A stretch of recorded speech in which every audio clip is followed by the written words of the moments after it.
અમદાવાદના નવા વાડજની ડીપી સ્કૂલમાં ધોરણ 2 માં અભ્યાસ કરતો વિદ્યાર્થી હર્ષિલ સોનીના રહસ્યમય મોતમાં પીએમ રિપોર્ટમાં નવો જ ખુલાસો થયો છે। હર્ષિલનું પીએમ કરનાર સિવિલ હોસ્પિટલના ડોક્ટરના અભિપ્રાય મુજબ હર્ષિલને વીજ કરંટ લાગ્યો હતો। કરંટ લાગતા હર્ષિલને પટકાતા તેના માથા પર ગંભીર ઈજા પહોંચી હતી। જોકે પીએમ અને એફએસએલના પ્રાથમિક રિપોર્ટમાં વિરોધાભાસ જોવા મળ્યો છે। ત્યારે મોતનું સાચું કારણ તો પેથોલોજી રિપોર્ટ આવ્યા બાદ જ સામે આવશે।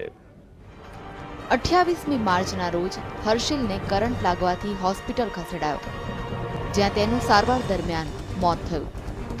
હર્ષિલના પરિવારજનોએ આક્ષેપ કર્યો હતો કે શાળા સંચાલકોની બેદરકારીના કારણે વોટર કુલરમાંથી વીજ કરંટ લાગતા હર્ષિલનું મોત થયું હતું, જ્યારે શાળા સંચાલકોએ હર્ષિલનું મોત ખેંચ આવવાથી થયું હોવાનો બચાવ કર્યો।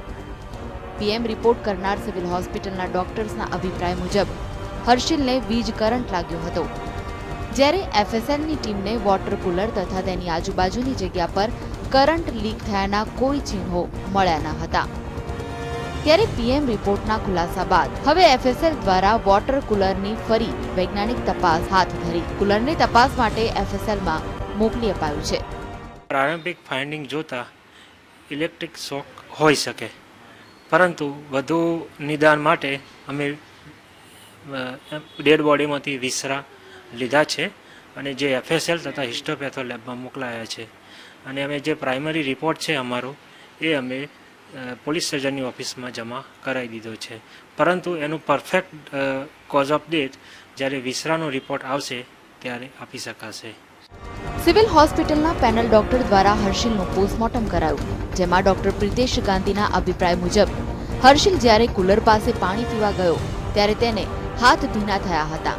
ભીના હાથ કુલર ઉપર અડતા તેને કરંટ લાગ્યો અને તે પટકાતા તેના માથાના ભાગે ગંભીર ઈજા પહોંચી હતી।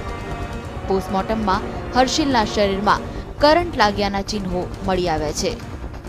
જોકે મોતનું સાચું કારણ પેથોલોજીકલ લેબના રિપોર્ટ બાદ જ જાણવા મળશે। પ્રાઇમરી અંદર ઇન્ટરનલ તપાસ જોતા ઇલેક્ટ્રિક શોક હોઈ શકે એવું લાગતું। ઈજા તો એને ઇલેક્ટ્રિક શોક લાગ્યો હોઈ શકે અને એ વખતે પછડાયો હોય તો બહારની ઈજા હોઈ શકે, એને બાકી ઇન્ટરનલ કઈ ઈજા થયેલ ન હતી। એફએસએલ અધિકારીઓએ કુલર તથા વાયરિંગનું ટેસ્ટિંગ કરીને જે પ્રાથમિક તારણ આપ્યું હતું અને પોસ્ટમોર્ટમનો જે રિપોર્ટ આવ્યો તેના કારણે હાલ તો મામલો ફરી ગૂંચવાયો છે। ત્યારે હર્ષિલના પિતા રાજીવ સોનીએ ફરી એક વખત યોગ્ય ન્યાય મળશે તેવી આશા સેવી છે।